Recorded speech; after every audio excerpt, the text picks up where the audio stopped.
اعوذ باللہ من الشیطان الرجیم بسم اللہ الرحمن الرحیم۔ اللہ تبارک و تعالیٰ کے نام سے شروع جو بڑا مہربان اور نہایت رحم کرنے والا ہے۔ تاریخ کے پنوں کی سیاہی بننے والا فرعون جو کبھی یہ دعویٰ کیا کرتا تھا انا ربکم الاعلی،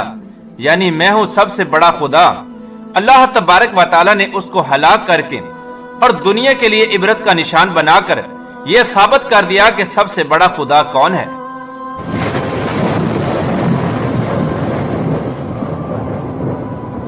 پیارے دوستو، فرعون مصر کی تاریخ کا ایک ایسا بدبخت بادشاہ گزرا ہے جو خود کو خدا کہلواتا تھا اور زبردستی لوگوں سے اپنی پوجا کرواتا تھا اور مسلمانوں پر ظلم و ستم کی انتہا کیا کرتا تھا۔ اس بدبخت فرعون کی بدبختی کا اندازہ اس بات سے لگایا جا سکتا ہے کہ جب اللہ تبارک و تعالیٰ نے اس کو ہلاک کیا اور دنیا کے لیے عبرت کا نشان بنایا تو اس کی لاش کو نہ پانی نے قبول کیا اور نہ ہی زمین نے قبول کیا، بلکہ اس بدبخت کی لاش یوں ہی قیامت تک سڑتی رہے گی اور دنیا کے لیے عبرت کا نشان بنی رہے گی۔ پیارے دوستو، آج کی اس ویڈیو میں ہم آپ کو بتائیں گے کہ فرعون کی شادی کیسے ہوئی اور فرعون نے کس طرح مصر کی سب سے خوبصورت عورت سے شادی کی اور فرعون میں سے کتنی اولاد پیدا ہوئی اور اس کائنات کے سب سے بڑے کافر کی بیوی کو اللہ تبارک و تعالی نے جنت کیوں عطا فرمائی، اور وہ کون سا ایسا کام تھا جو فرعون کی بیوی نے کیا جس کی وجہ سے ایک کافر کی بیوی جنت میں حضور صلی اللہ تعالی علیہ وآلہ وسلم کی ازواج مطہرات میں شامل ہو گئی۔ پیارے دوستو، فرعون جب مصر کا بادشاہ بنا تو اس نے اپنے ظلم و ستم کی انتہا کرنا شروع کر دی، اور جب اس فرعون نے شادی کرنے کا ارادہ کیا تو اس نے مصر کی سب سے خوبصورت عورت کا انتخاب کیا جس کا نام آسیہ تھا۔ فرعون مصر نے ریان بن ولید کی پوتی حضرت آسیہ رضی اللہ تعالی عنہ کو شادی کا پیغام بھجوایا۔ یاد رہے کہ ریان بن ولید وہی بادشاہ تھا جو حضرت یوسف علیہ السلام کے دور میں مصر کا بادشاہ ہوا کرتا تھا، اور وہ حضرت یوسف علیہ السلام پر ایمان لے آیا تھا اور اس نے حضرت یوسف علیہ السلام کو عزیز مصر بنا دیا تھا۔ خیر، جب حضرت آسیہ رضی اللہ تعالی عنہ کو فرعون نے شادی کا پیغام دیا تو یہ ان کے والد اور حضرت آسیہ رضی اللہ تعالی عنہ کو بھی ناگوار گزرا، کیونکہ فرعون مصر کے اندر پہلے دن سے ہی ظلم اور بربریت کے لیے مشہور تھا۔ لیکن فرعون چونکہ مصر کا بادشاہ تھا، اس نے اپنی بادشاہت کے زور پر جبرن حضرت آسیہ رضی اللہ تعالی عنہ سے شادی کر لی اور دھمکی دی کہ اگر حضرت آسیہ رضی اللہ تعالی عنہ نے فرعون سے شادی نہ کی تو فرعون ان کے والدین کو قتل کر دے گا۔ خیر، فرعون نے اپنی بادشاہت کے زور پر حضرت آسیہ رضی اللہ تعالی عنہ سے شادی تو کر لی، لیکن شادی ہونے کے بعد بھی اللہ تبارک و تعالی نے حضرت آسیہ رضی اللہ تعالی عنہ کو فرعون سے محفوظ رکھا اور وہ آپ پر قادر نہ ہو سکا۔ اس کے بارے میں مفسرین لکھتے ہیں کہ شادی کی پہلی ہی رات جب فرعون حضرت آسیہ رضی اللہ تعالی عنہ سے ہم بستری کرنے کے لیے کمرے میں داخل ہوا تو اللہ تبارک و تعالی نے اس پر نیند کا ایسا غلبہ ڈالا کہ وہ ساری رات ہی سویا رہا، اور کچھ کتابوں میں یوں لکھا ہے کہ اللہ تبارک و تعالی نے فرعون کو نامرد کر دیا تھا،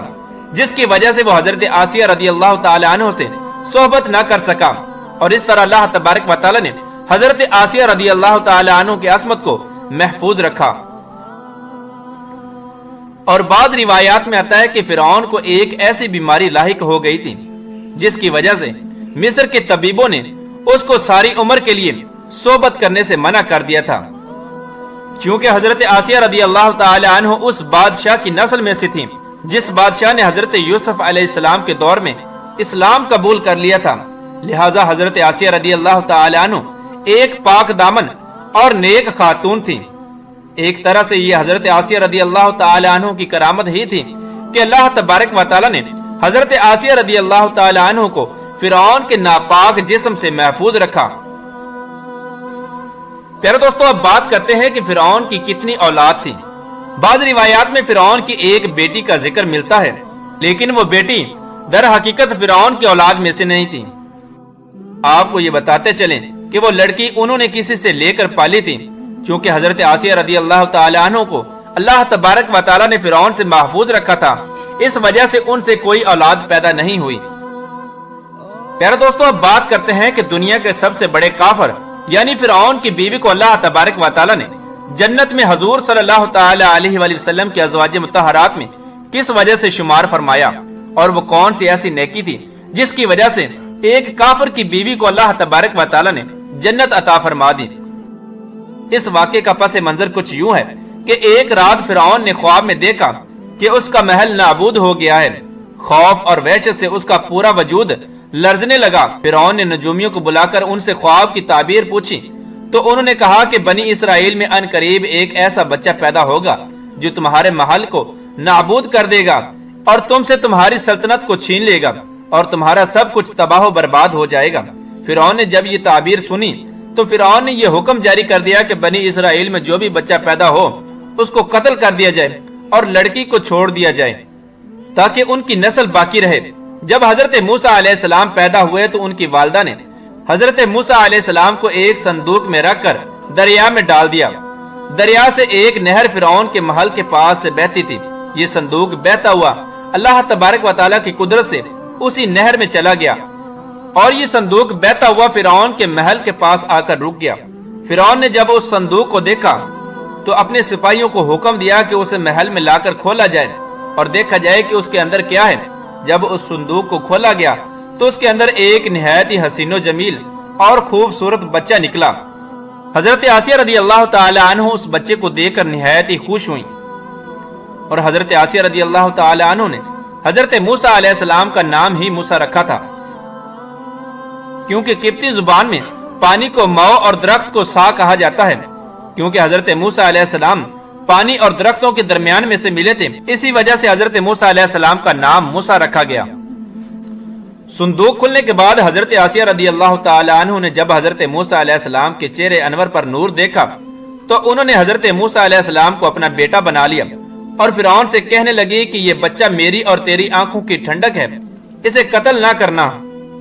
لیکن اس وقت نامرد فرعون کہنے لگا کہ اسے تم رکھ لو، مجھے اس کی کوئی حاجت نہیں۔ حضرت محمد مصطفیٰ صلی اللہ تعالی علیہ وآلہ وسلم ارشاد فرماتے ہیں کہ اگر آسیہ کی طرح فرعون بھی اس بات کا اقرار کرتا کہ یہ بچہ اس کے آنکھوں کی بھی ٹھنڈک ہے تو اللہ تبارک و تعالی ضرور اس کو ہدایت عطا فرماتا اور اس کو حضرت آسیہ رضی اللہ تعالی عنہ کی طرح ایمان سے نوازتا۔ لیکن بدبخت فرعون اس کے نصیب میں ایمان تھا ہی نہیں، اس وجہ سے اس نے اس بات کا اقرار نہیں کیا۔ حضرت آسیہ رضی اللہ تعالی عنہ شادی کے پہلے ہی دن سے فرعون کے ظالمانہ اور کافرانہ اقدامات کے خلاف پہاڑ بن کر کھڑی رہیں۔ حضرت موسیٰ علیہ السلام نے جب اعلان نبوت کیا اور جب محل میں جادوگروں سے مقابلہ کیا تو یہ دیکھ کر حضرت آسیہ رضی اللہ تعالی عنہ حضرت موسیٰ علیہ السلام پر ایمان لے آئیں، اور ایمان لانے کے بعد کافی دنوں تک انہوں نے اس بات کو فرعون سے چھپائے رکھا۔ لیکن جب فرعون نے خدائی کا دعویٰ کیا اور لوگوں سے خود کو سجدہ کروانے لگا تو پھر حضرت آسیہ رضی اللہ تعالی عنہ کھل کر میدان میں آ گئی اور فرعون کے اس عمل کی سخت مخالفت کرنے لگی۔ جیسے ہی فرعون کو پتا چلا کہ میری بیوی بھی حضرت موسیٰ علیہ السلام کے خدا پر ایمان لا چکی ہے تو اس نے حضرت آسیہ رضی اللہ تعالی عنہ پر ظلم ڈھانا شروع کر دیے اور روزانہ حضرت آسیہ رضی اللہ تعالی عنہ کو طرح طرح کی اذیتیں دینا شروع کر دی۔ لیکن فرعون کا طرح طرح کا ظلم بھی حضرت آسیہ رضی اللہ تعالی عنہ کے ایمان کو متزلزل نہ کر سکا۔ فرعون نے بہت کوشش کی کہ حضرت آسیہ رضی اللہ تعالی عنہ کو ایمان سے دور کر دیا جائے اور دوبارہ یہ کفر و شرک کی طرف لوٹ آئیں، لیکن حضرت آسیہ رضی اللہ تعالی عنہ نے فرعون کی تمام تر کوششوں کو ناکام بنا دیا اور وہ صرف اللہ تبارک و تعالیٰ کا نام پکارتی رہیں اور اللہ تبارک و تعالیٰ کی عبادت میں مصروف رہیں۔ اور ان کے علاوہ جو بھی حضرت موسیٰ علیہ السلام پر ایمان لے آتا فرعون اس پر طرح طرح کے ظلم کرتا اور ان کو طرح طرح کی تکالیف پہنچاتا۔ ایک مرتبہ فرعون نے حضرت موسیٰ علیہ السلام پر ایمان لانے والے ایک شخص کو، جسے قرآن کریم میں مومن آل فرعون کے نام سے یاد کیا جاتا ہے، بڑی بے دردی کے ساتھ قتل کر دیا، جس کے بعد حضرت آسیہ رضی اللہ تعالی عنہ کے صبر کا پیمانہ جھلک اٹھا اور کھلم کھلا حضرت آسیہ رضی اللہ تعالی عنہ فرعون کی مخالفت کرنے لگی۔ فرعون نے جب یہ دیکھا کہ اس کی بیوی کھلم کھلا اس کی مخالفت کر رہی ہے تو فرعون کے اندر غضب کی آگ بھڑک اٹھی اور اس نے اپنی بیوی کو بہت ہی دردناک طریقے سے اذیتیں پہنچانا شروع کر دی۔ اس ظالم بادشاہ نے اس پاک دامن خاتون پر بڑے بڑے عذاب ڈھائے، ان کو بہت زیادہ مارا اور زد و کوب کیا۔ اور اپنے ظلم کی انتہا یہاں تک کر دی کہ حضرت آسیہ رضی اللہ تعالیٰ عنہ کے دونوں ہاتھوں اور دونوں پیروں کے اندر لوہے کی کیلیں ٹھوک کر چاروں کونوں میں اس طرح جکڑ دیا کہ حضرت آسیہ رضی اللہ تعالیٰ عنہ ہل بھی نہ سکتی تھی، اور بھاری پتھر آپ کے سینے پر رکھ کر ان کو گرم ریت کے اندر لٹا دیا اور پانی بند کر دیا۔ اس طرح کے دردناک ظلم و جبر کرنے کے باوجود بھی حضرت آسیہ رضی اللہ تعالی عنہ کا ایمان مضبوط رہا اور وہ اللہ تبارک و تعالی کی وحدانیت پر ثابت قدم رہی۔ اور بعض روایات میں آتا ہے کہ فرعون نے حضرت آسیہ رضی اللہ تعالی عنہ پر اس قدر ظلم کیا کہ حضرت آسیہ رضی اللہ تعالی عنہ کی خال تک اتروا دی، اور پھر اس کے بعد ان پر ایک بھاری بھرکم چٹان گرا دی، جس کی وجہ سے حضرت آسیہ رضی اللہ تعالی عنہ شہید ہو گئیں۔ اس طرح حضرت آسیہ رضی اللہ تعالی عنہ نے ایک فرعون کی بیوی ہونے کے باوجود بھی اللہ تبارک و تعالی کی وحدانیت پر اپنے ایمان کو مضبوط رکھا اور اللہ تبارک و تعالی کی وحدانیت کو نہیں چھوڑا۔ یہی وہ نیکی تھی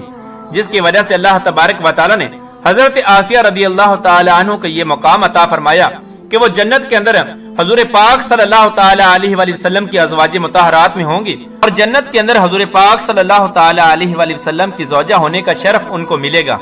اللہ تبارک و تعالی سے دعا ہے کہ اللہ تبارک و تعالی ہم کو دین پر ثابت قدمی عطا فرمائے اور حضور صلی اللہ تعالی علیہ وآلہ وسلم کی محبت کے اندر جینا مرنا نصیب فرمائے۔